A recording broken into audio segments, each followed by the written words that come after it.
Welcome to Discerning Forums. I'm Nick. I'm Anthony. Well, thank you for joining us on this episode. We're in the 20s now. Pretty excited. That's pretty crazy. I think our goal Yeah. was what, like 9 or something at first, 7 or like 9. Yeah, first we're like, let's make So it past 10 episodes just and let's keep get going. to there and see where we're going. So we're Yeah. doing okay. Yeah. It's a little. We're not as frequent as we want to be yet, but we'll Yeah. get there. We'll get there. Yeah. We've had a busy few months, and so as things slow down, pick up, we'll get right to it. Unless you want to, I don't know, I got to find a way to get on Patreon again. I was working on that the other day. If we get Patreon subscribers, we'll deliver. But That'll be more yeah. Yeah, it'll motivate more and give us more purpose. Other than Yes. just like loving and just we love just talking and doing this stuff just for Yes. fun. But yeah, no, Patreon that would be motivating for sure. Yeah. Stay tuned. Well, tonight we get into the subject of the fall and what it means to be human. I guess a lot of people know the story about the fall, Adam and Eve and the talking snake and all that. A lot of us know that. A lot of us, if we're Christian, we grew up with that story, or if we're new to the faith, we've been reading it. We've read it in Genesis recently. And so it's a very common, big subject, but actually has, when we think of the teaching of the fall, it's interesting that it has multi-religious application. And, you find this popping up in various religions is what I mean. Some aspect of the fall. Basically an explanation and an account of why things are as bad as they can be sometimes. Why is there wickedness or evil, and why we do it? And usually there's some account in the story of us that says maybe at one time we were innocent, but something happened to us, and now sometimes we're bad. So, Anthony, I guess when you think of the fall, do you think of it more broadly than just the biblical story, or how do you think, I guess if you're going to tell someone why this is so important, what would you say? Yeah, the fall is an interesting.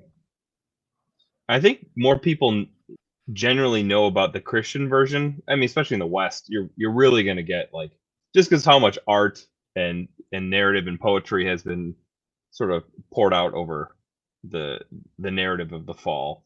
And I usually first think of it immediately in terms of like Adam and Eve turning from God and eating of the fruit. And but also I think broadly speaking, I also think about I think a lot of times when I'm kind of collecting my thoughts here. Part of it for me is there is first the narrative of Adam and Eve and the expulsion from the garden. That's first what I think about it. Second, how I think also is about the general decay that we see around us, whether it's like human violence, human suffering, the creation, whether it's like the exploitation of land, whatever it is, right? Like whenever I think about something in terms of destruction, evil, bad, I think of the fall, and it's sort of a broader category for how I understand the world as the way it is in terms of how we are experiencing it right now. Not how it will always be in the end, but how it will be until the final redemption and reconciliation of all things in Christ. So I don't know if that's helpful. It's more first is the narrative, and then I think of it more broadly. Yeah, because that's just the lens that I have to understand our humanity too, right? Like you said, like how we understand what it means to be human is, especially in the Christian story, is intrinsically tied to. It has to be tied to an understanding of a fall. And broadly speaking, various cultures and ancient religions have creation myths, and they also have fall myths, right? Like there are, Yes. it's more than just the Christian. It was the Jewish and Christian Mhm. understanding, right? We would say this is the best. This is the right framework. This is the right way to look at it, not Yeah. dismissing that there are other creation myths and other understandings of why people do the things that they do. But generally speaking, yeah, there's a more general consensus in the history of human consciousness, if you will. I don't know if I want to use the word consciousness, but just the way that Mhm. human beings have thought about and written about these things. There is a Yes. general understanding of one point we had this, and then we fell at some way, whether it's fall, mistaken, whatever language that they use, and then corruption Mhm. proceeds from that. So Yeah. that's kind of my general thoughts on it. Mhm. Yeah, and I think it's important. One of the reasons why I wanted to bring it up is I think there's kind of, when we think of the broader cultural, we've been podcasting on Jacques Salul, so I've been thinking a lot about tech and technology and Hmm. its app, its relationship to us, and the idea of transhumanism or posthumanism, and the different kind of cultural trends we're kind of seeing. Um, I think that it's important now more than ever for us to kind of rediscover in an important way this doctrine of the fall, this teaching of the fall that again we talk about as being a biblical teaching, but then also we find it elsewhere. In fact, I'd argue you can't have a worldview without a fall. That there's some kind of account for evil or problems that kind of pop up into your worldview, and often we tell it like a story. So Yeah, I do think, yeah, I do think it's probably inevitable, or we could argue it's inevitable. I mean, Um, or yeah, if you don't, then I think your picture, your narrative of reality is incomplete or incoherent yeah, at some level. Because yeah, if you don't have an understanding of what say like mhm, like morally right and wrong actions are, then you can't really yeah, condemn anything in terms of like you can't for certain condemn anything other than well we just haven't evolved yet to like the right view of this yeah, thing. I saw that on Twitter the other day, yeah, and I thought to myself, well, first I shared a meme. It was like a Lisa Simpson. She has like mhm, a big like white white screen. It says if your morality is subjective, your moral condemnations have no weight, right? So yeah, like understand if your ethical views of humanity, right, that our actions are all it's subjective, right? Like every culture has their mhm, own morals, and we not everybody always thought this way. Then there's yeah, no real ability to have any moral weight or condemnation on anything. Not mhm, even what we would consider the worst things you can do as a person, how you can act, the worst things you can do. You can't condemn that mhm, because maybe you just haven't come to the right conclusion about it. Maybe another culture sees that as okay, and our culture is just yeah, bigoted because we're Western or something like that. yeah, yeah. So you kind of mystify morality in Yeah. order to kind of have this vague confusion to be able to operate in. I Mhm. think, yeah, and I think there's just a tendency, in our culture, there's just this radical individualism that basically eats away at all distinctions and cultural and social distinctions. And, you know, morality as well, just this kind of leveling of moral weight and value that I think is, um, it's becoming problematic, but it's becoming harder. I guess it'd be this. Sometimes it's harder to protest. It's harder to make a Mm. position or a point Yeah. because you get sort of reduced to a sea of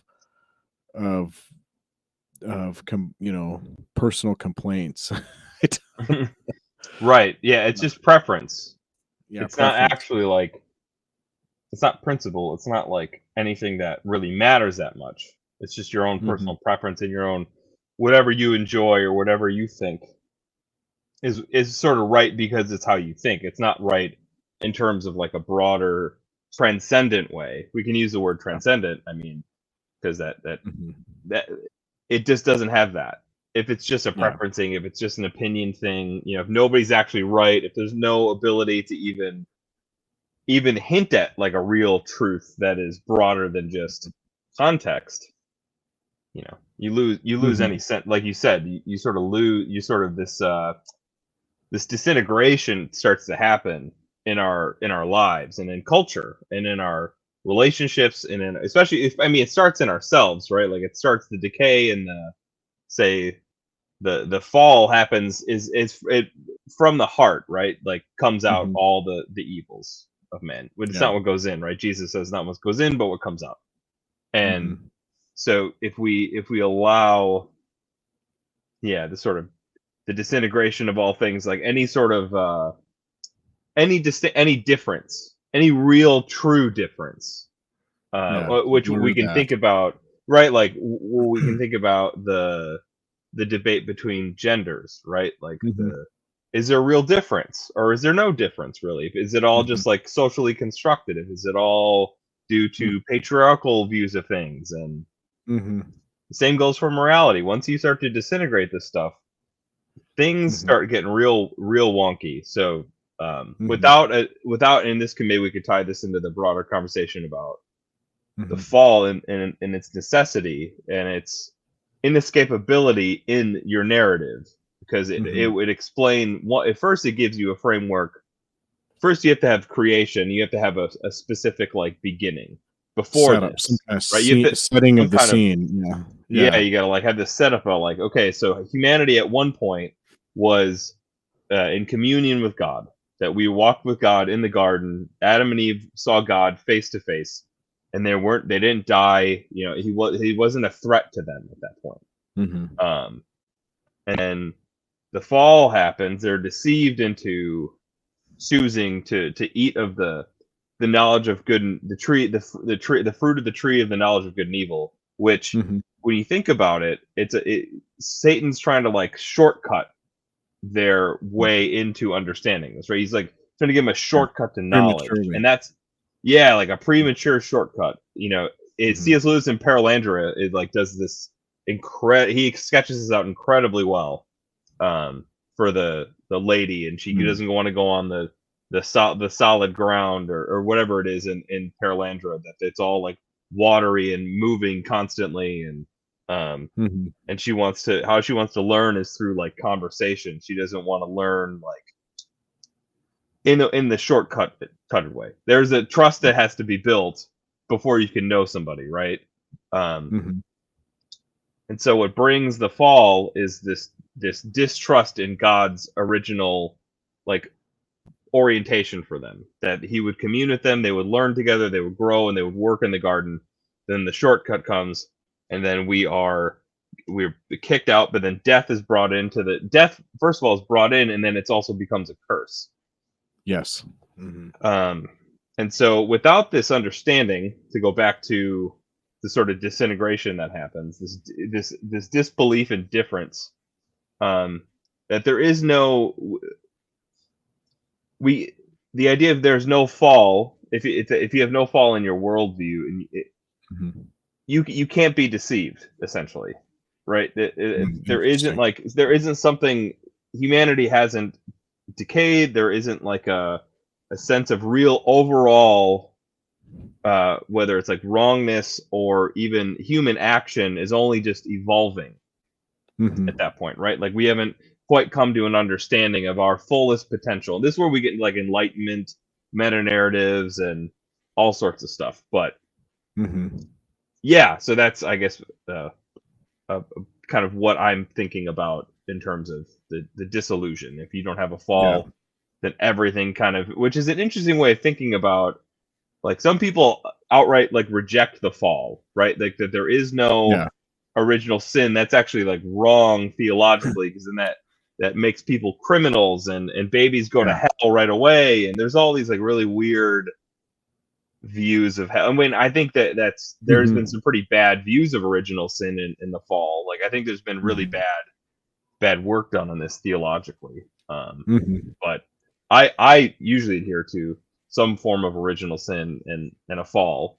Yeah, Maybe I not do too. outrightly like fully like a legal, like an only legal sense, Mhm. right? Like there is a sense in which the fall is a there's a legal condemnation put upon us because the weight of Mhm. sin, right? Like there is that sense in Paul and in the how Mhm. Israel even understands atonement a lot. But there's also Mhm. this fracturing of relationship as well, right? This Mhm. it's about the discontinuity in our relationship with God and our communion with Him is like severed, Mhm. and that's the major rift, I would say, Mhm. is humanity's fracturing Religion. and yeah, Yeah. it's this disintegration in its relationship with God and turning Yeah, towards that's kind of division. yeah, exactly. That's how I think that's important because when we go back to scripture, you just kind of follow the narrative and the sequence. And I kind of think what I've come to believe over time that that is the whole fall. Because sometimes Mm, you'll get into a discussion where someone will say, "When did Adam sin?" Well, was right. it when when Eve did this, or when did Eve sin specifically when she, all those kinds of things. You could try to pinpoint some kind of direct moment when somebody got the ball rolling, but I don't think that's the point from a Hebraic sense. That Hmm. the whole sequence of the story, even up to the judgment, was it's kind of, I don't know how to put it, but it has liturgical patterns, Hmm. you know, Sure. Just like the written creation. within them. Yeah. Yeah, Just like the exactly. Just creation like myth has liturgical patterns. Yeah. yeah, so like think about it, and this is one way I kind of link everybody to Paul or to the fall. Oh, I should mention this too at the beginning. So we kind of, I was talking about the fall generally, how it pops up in different cultures. I do think this is why we have to really understand the Judeo-Christian worldview on this, because it's so there's so many moving parts that are so specific to the human condition. Yeah. So you notice, like, everything that happened, that whole sequence is stuff that we do. The temptation and us giving into temptation, the Hmm. disobedience, of course. The fact that think of this with Adam and Eve. If they would have just gone back to God right away after they sinned, when he went to meet with them in the cool of the day, if they would have just run up to him like, God, we sinned, we messed up, think how different the fall narrative would be. Mm. But instead, they do exactly what we always do, which is try to cover it up and then blame others when we're confronted Yep. with our sin and Yeah. our guilt. Put it on others, judge others, blame others. And that whole sequence, even leading out to the banishment of the garden, which is a relational um, um, banishment, which you brought Hmm. up. It's all about relationships. Yeah. Um, yeah, so I think that there's an interesting way in which that whole thing was the fall, and when we kind of put ourselves into that story, we find that we're also partakers in that, and that's where you get Paul's language of comparing, covenant language, comparing Adam and Christ in Romans. But Yeah. um, I think that the important thing is that and this goes back to the debate with Augustine and Pelagius, between Pelagianism and semi-Pelagianism being Hmm. condemned by the church, is there's a sense of where we could say that all of the problems are external to me. They're Yeah. all just systems, and the problem is sin crept in somewhere else, but it's external to me. I can either choose to sin or not sin. Yeah. But I think the real true revelation that really has, it's shaped Western culture, but it's also really, it's almost the only right view, is to reject that semi-Pelagianism, say actually the sin was in ourselves. Mm. It's not Hmm. just from out there; it's actually came from in me. It wasn't just Satan; he wasn't the one I can blame, but it Right. welled up inside of me. Yeah. So the sense of the honesty then when we think about um, whether we should develop this new science, whether we should participate in this activity or whatever else.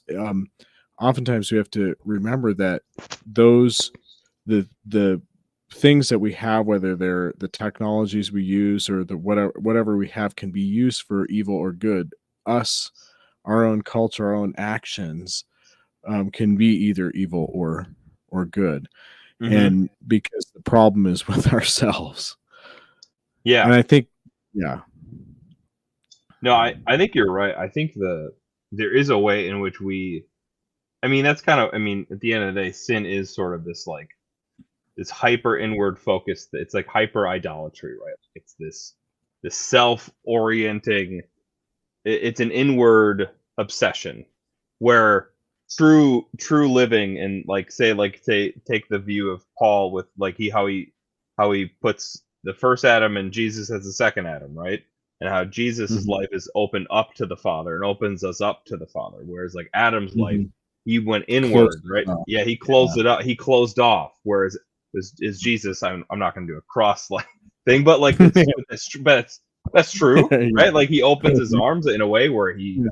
makes himself fundamentally vulnerable to death and Mhm, sin. Like as we see in the narrative of the fall, is like we got to protect ourselves. We have to use everything we can to isolate and to shield ourselves from being seen by God. From vulnerability is the last thing that Adam and Eve want with God, right? mhm. So there's a way in which if we understand the fall like correctly, it can help we can really understand ourselves even more and where uh it does it's such an intense psychological emotional sort of interpretation of ourselves, right? Like it's not just us. I think there's a big misunderstanding in how we often view the Bible. I'm coming to the Bible, I'm going to interpret it. I'm going to find the answers within the Bible.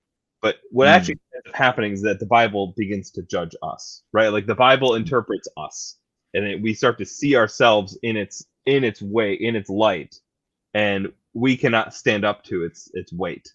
But fortunately, we have Jesus, and the Spirit dwells within us, and we can like bear it because of that. But like, if we run away if we only think of the fall as in purely very specific terms of like legal condemnation or whatever it is, mhm. we sort of miss out on, like you said, like the deeper reading of the text and how it can actually like inform how we understand why things are the way they are, why things are Mhm. bad, why human beings do things wrong, is because it does Yeah. have this sort of really deep understanding of human nature that Mhm, no other piece of literature I've ever seen can get at all.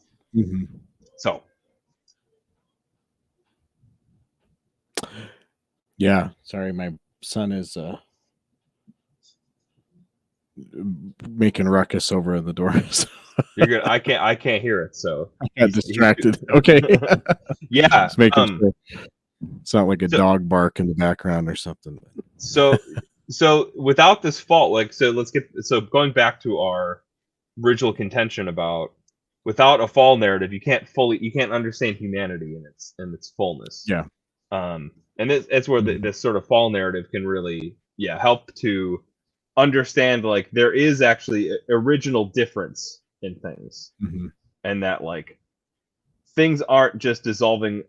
The idea, even so, like let's say, here's another way I've also thought about it, especially in terms of like difference and the idea that like it isn't all just one blob of whatever. However, wherever the mhm, culture has been going, whether it's like the transhumanist movement, which kind of covers. When I say transhumanist, I sort of encompass a few things in that, right? It's not just like mhm. the humans to technology, but also like the idea of like sexual identity, and I think Yeah. I'm including this as It's a well whole because package.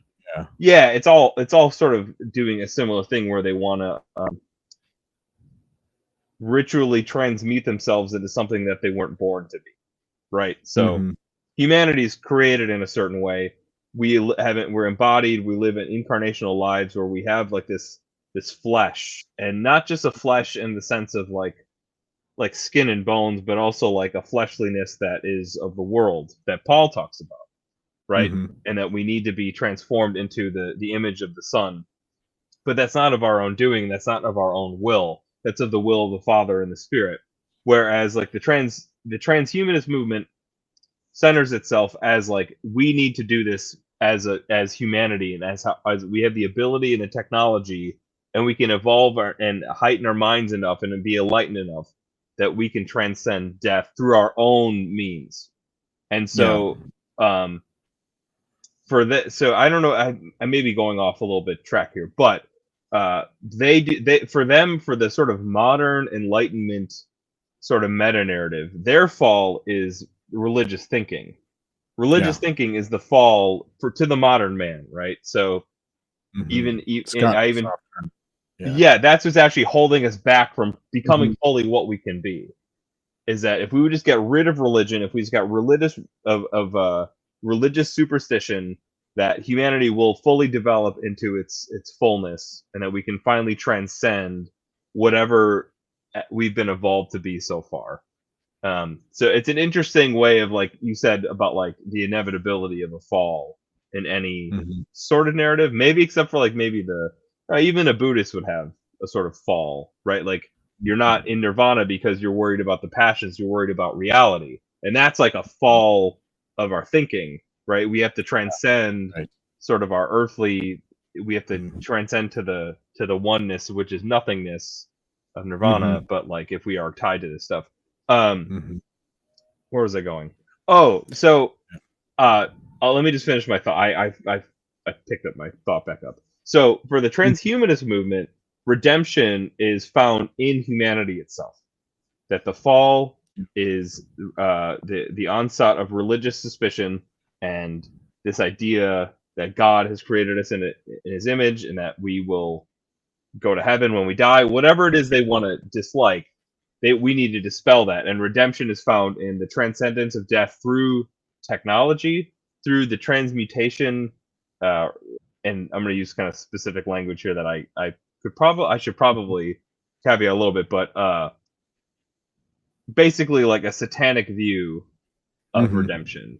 Um, Yeah. and by satanic, I mean Yeah, sure, that's like true. Satan's involved, right? But by Mhm. satanic, I just want to mean that I often use that word as like the inversion of Mhm. God's purposes, right? So it Yeah. kind of satanic has very strong words, and I know people when they hear that, there's a lot of baggage that comes with using, Mhm. say, demonic or satanic stuff, which I think we'll have an episode eventually on those kind of things. I think that's important to like to also like expound upon a little bit more. But the Yeah. transhumanist movement is a satanic movement in the sense that it inverts our understanding of human nature and of redemption, uh, Mhm. and that's what makes it satanic. It inverts God's narrative. God's meta narrative is inversed, and Yes. that's what brings the sort of satanic element to it. Mhm. Not saying that people who are maybe in this movement are actually worshiping Satan, not actively like I'm going to go Mhm. build my altar to the devil and I'm going to do this. It's not necessarily like that. Like it could mean that Mhm. there probably are people who are in that movement who literally worship the devil, Satan, but Right. for our purposes, right? Like the fall Right. is the inversion of what God's original purpose for us was. Mhm. So the fall has satanic, demonic elements to it Yeah. that humanity comes into decay and death is enters in, and um, but then the Christian narrative, right, is Mhm. that the fall is when we run away and we are pushed out from the garden because we've wrought cursed and death into the world.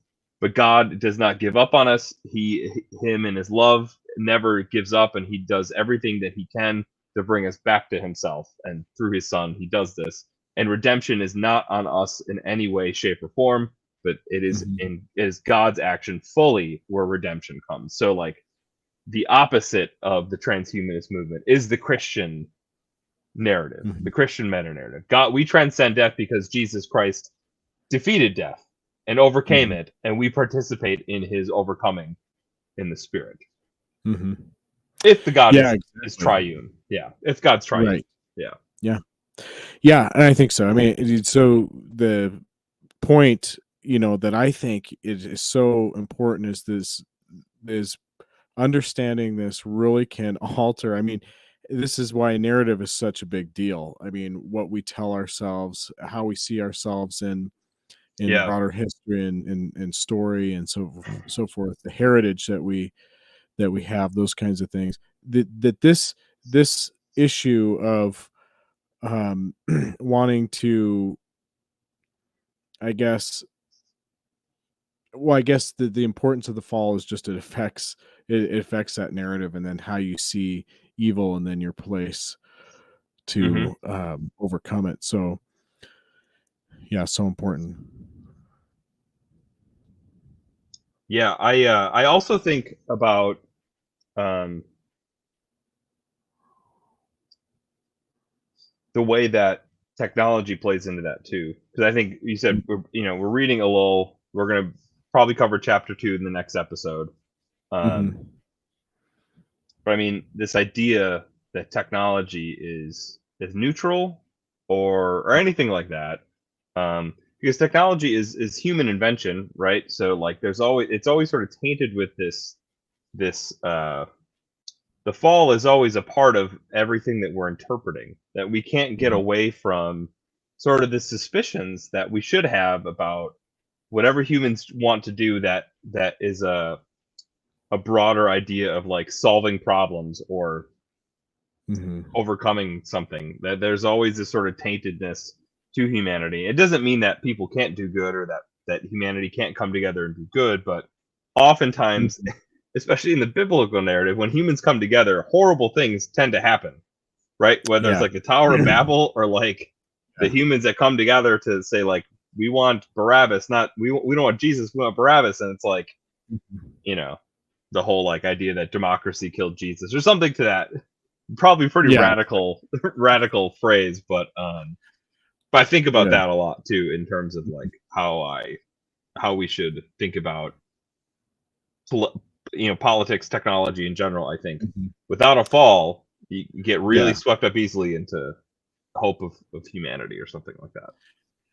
Yeah, exactly. I think it's extremely important for that because it affects, even how we see political systems, that none of those will save us, since Mhm. we all are participants in different political systems, whether it's democracy or some other system. Mhm. Um, you know, this is why I think it's so important because it really gives you a realistic view of the world where you're not sort of hoodwinked into the next Mm. thing as a salvation. Because what the fall narrative does is it kind of points you in the direction ultimately of Christ having to be the only resolution or the only Yeah. fix, the only way to save the fall. Whereas, if we see it in any other sense, or we tweak it too much, or we make it, um, you know, we put it in an individualistic frame or something like that, it it really just kind of skews things so that we Mm. end up participating in the same kind of, and the things and the systems we build, or some kind of goal we have, is the end in itself to solve the Mhm. problem when the problem is ourselves. I think just the biggest thing that it does is it says something external to me has to save me because I'm Yeah. part of the mess. Right. And Yeah. Yeah.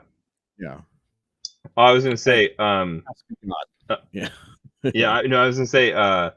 This is the importance in terms of like liturgical worship, right? Like Mhm. confession in a communal setting is really important for a lot of reasons, because you're Very. looking at the person next to you and they're saying the same confessional prayer as you are.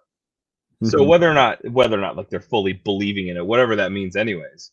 But to see somebody else who you know well, maybe you don't know well, but the reality is that you're saying this together, that you yourselves are in need of forgiveness, because Mhm. we often are muddled. We're often really deceived into thinking that we are good, that we have it together, that all of our intentions are good, that all the things that we're doing is truly for God's glory. But the reality is like it's really not the case, and that we're so Mhm. motivated by all these other factors that like we need. And this is the graciousness of God, right? He calls us to worship.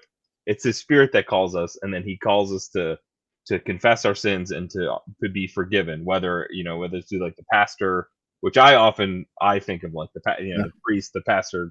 needs to absolve. I think that's a really important factor because, like you said, Absolution. it's something it's something that's external to me that I can Mhm. justify myself all day long. I can forgive myself. Like I don't even know what Yeah. that even means, Yeah. outside of That's a new like thing, you have to confessing my forgive sins. yourself.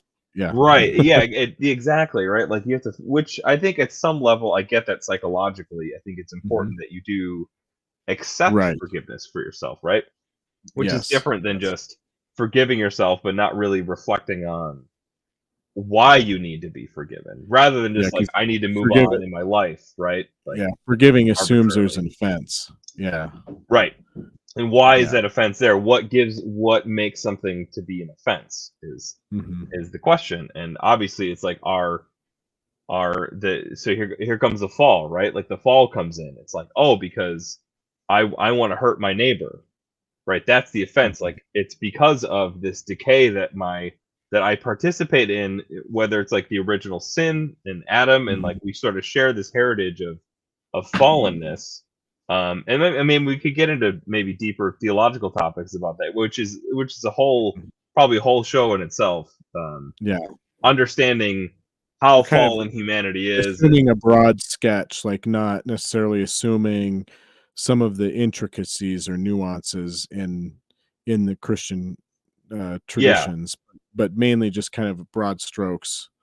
yeah, I guess the way I'm And using it, yeah, the way we're using it is yeah. original sin is sort of more broadly. It's not quite like I'm not adhering to necessarily. I'm not trying to adhere at this conversation to one tradition or another. Yeah. I know what I would reject, but like in terms Yeah, of, me too. it's just this idea that right, humanity is has Mhm. a human nature is Mhm. fallen in some way, right? Yeah. There is a shadow to it now where there wasn't a shadow before, right? There's a darkness in Mhm. it that wasn't there initially. So Mhm. that darkness orients us towards something that's not good all the time.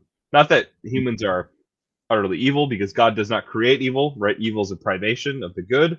Um, Mhm. it only leeches off what is good. Evil can't. It doesn't have any existence in itself. But original sin, you know, it's I think it's an important thing to adhere to. I think it's a necessity in our worldview, because like we were Mhm. just like we've been kind of talking about this whole time, that if you don't have that, like there is no way of understanding that you could go wrong, and there's no need for confession and forgiveness. So I don't want to Yeah. repeat too many things Yeah, too many exactly, to points that we've been assume making, but yeah, and I think that's the part you to that, realizing that you're also part of it. The problem hmm is that it comes from you. And both have to be affirmed, the external and the internal. I mean, yeah, we yeah, it's a we're the weird victims dynamic. of yeah. So, now the beauty of, the gospel and the Christian story is that we ontologically or we aren't fallen. Like, that's not how God hmm made us. So Right. it's not the setup. So it's actually, not violence but love that's at the base of hmm human existence and reality and potential. Yeah. But it's that we've never fully lived up to what our calling as images of God and dominion bearers hmm we've um, because we've fallen. And so, the interesting thing is again that affirming the Christian story, it kind of assumes both those tensions. One, that we are beautiful creations of God, but that there's been a problem, a fall, something that is devalued God's image. Yeah. And yeah, that setup I think is extremely important because it goes into how we orient ourselves again to life, that we see life and people as valuable, but we also realize that there are fundamental human flaws, and and wicked things and horrors of the world, and sometimes we're part of it. Mhm. That I think just sets us up for a realism that you almost can't do with I would say any other worldview or any kind of tweak that would try to um, assume or absorb the Christian worldview into something else. That's why I think, just embracing a kind of, as you brought up, the transhumanist Mhm. gospel, which is, Yeah. I don't know, I'll Yeah. get uploaded into AI or something. Mhm. Like, Which my yeah, memories that's will be happening. uploaded to AI, Yeah. um, but that just because we have those technologies doesn't mean we're safe or we're out. That there's a huge fundamental problem Well, with. you know what I just thought of? Because Go when you ahead. go on Facebook, it gives you, like, look at your memory from today. It's so creepy when you Mm, think about it. It's like, "Oh, this memory of me posting something." It's like it's yeah, interesting, right? You're uploading your memories onto the to the whatever the cloud. AI, right? The Yeah, cloud, the AI. But, like, Facebook's kind of, yeah, like, already been doing that and, like, yeah, priming people for that reality, right? Like, all yeah. these memories, these are you're real because your memories are or something to that effect, Mm, right? Like, it's interesting and kinda creepy. I yeah. just thought of that just now. There's so much Elul that's kinda coming to it, like, I'm just Mhm. thinking, like, we're completely get everything that makes us human is being, and that's Yeah. is being, sort of transferred to these to the technology, to the machine, so To the it's ether. 'cause it's yeah, Yeah. that's right. Yeah. I one more quick point. I think we can probably wrap up here because I think we've sort of Okay. Yeah, exhausted. yeah. I think but I do think I wanted to also talk about real quick about I think what is misunderstood about the fall, or even about the setup to the fall, right, is that humanity was in like a perfect, fully realized state or something like that, and then we lost Mhm, all that. But the reality is actually is like God's was what set Adam and Eve in the garden to do work. There was still potential. Like things weren't fully realized yet. Like God had created all things and all things were good, but Adam and Eve mhm, still had work that needed to be done. So this idea that like they were perfect or that they were fully realized or something um is not there in the text. And it's also the reality of like that I think that Jesus always was going to be, and this there's traction here theologically in the fathers and in tradition about how Jesus was always going to have to come yeah, embodied. Um, that the incarnation was not just the a response to the fall, but like actually like Jesus being in flesh was the only way that humanity was ever going to fully commune with God, because we were mm, made right embodied. So like the incarnation was always part of the plan, um, and it isn't just a response. So that's a good thing to like hold on to when you think about uh, any of these narratives about the fall, the creation, is that Jesus was always the reason for it, right? Like yeah, Jesus himself is like the reason that creation, first of all, God the Father through the Son through the Word by the Spirit creates all things. But also like mhm, he was meant to like still be embodied and to commune with us fully as human beings to that full potentiality. But mm, obviously the fall is a mhm, sign of that didn't happen. So just some theological just reflections that people should be thinking about more about this stuff rather than mhm, just sort of these simplistic narratives, I think, that are yeah. unhelpful at the end of the day. Yeah, I think so. I think even that, sense of we're all interconnected as humans, that Mhm. goes back to Gregory of Nyssa, that Yeah. this is also how Adam, is sort of like the father of us all in that sense, whether you believe in a Yeah. literal Adam or not. But the point being that us all being interconnected means we're all kind of fallen together in that sense, Mhm. which is really interesting too. So we're both individually and collectively fallen. Yeah. But yeah, Always with that. There's always that paradox, yeah, right? Like Christianity yeah, is exactly. it is so unique to me in that like you're called in yourself individually, you're Mhm, called to Christ, but you're brought into a broader community where you don't lose your uniqueness, right? Mhm. Like you aren't dissolved into like this nebulous one weird abstract thing, but like Mhm. actually you're gonna get a Mhm. resurrected body that you're gonna be you still because God created you, but also you're gonna be Mhm. part of this like united communal like participation, but you don't lose yourself in that. That you're always Mhm. yourself because God holds you together. So there's something really Yeah. beautifully paradoxical in the Christian that like Yeah. no other system or religion can really quite match to me in terms of its Yeah. depth and like understanding of like you Mhm. are still an individual created in God's image, but you're also meant to be brought part of this community. Because Yeah. oftentimes in the broader narratives of like arguments, it's like think about politically, right? Like it's either individual rights or community rights, right? Like there's no way of bridging those things, even though I think there isn't. In Christianity is that bridge. Mhm. There's always this like dichotomy. You can't have your identity is either made up as an individual or as a part of a group body, but you can't have Mhm. both, right? You're going to either dissolve your individuality into the communal, or the communal has to be like severed off for the individual. Like there's no Mhm. way of in Christianity, like through I mean Jesus is like really the bridge, right? Oh, He man. is the triune God in flesh. Like he is Jesus, right? The God three in one, but also Mhm. God and humanity just like uniting and communing without destruction, Mhm. without confusion. Um, Mhm. Only Christianity can offer this view of the world. Only Yeah. Christianity, and anything else that Mhm. tries is just stealing from it. I think at the end of Yeah, the day. yeah, it's only as good as it sort of overlaps it.